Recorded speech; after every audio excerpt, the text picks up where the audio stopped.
Zineb Harake humingi ng sorry matapos mabot icons ng mga fans ni Vice Ganda. Naglabas na ng pahayag ang social media personality na si Zineb Harake, matapos makatanggap ng pambabatikos dahil sa ginawa niyang komento sa viral Piliin Mo ang Pilipinas, video ng unkabogable star at It's Showtime na si Vice Ganda. Humingi na ng paumanhin si Zineb Harake sa mga na-offend sa naging komento niya sa video ni Vice Ganda na inupload kamakailang sa mga social media platforms patungkol sa mga social issues ng bansa, na ipinapakita nito sa kanyang Piliin Mo ang Pilipinas Challenge.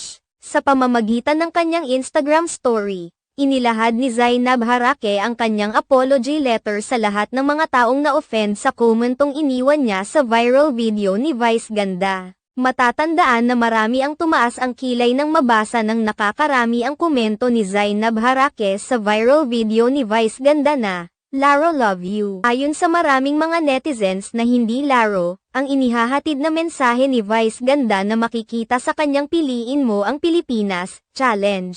Pinangaralan pa ng marami si Zineb Harake na ang ipinupunto ng video ni Vice Ganda ay ang mabuksan ang mga diskusyon patungkol sa mga isyong kinakaharap ngayon ng bansa na nararapat na mabigyang pansin. Samantala, narito ang buong pahayag ni Zineb Harake para humingi ng tawad sa mga netizens na na-offend niya.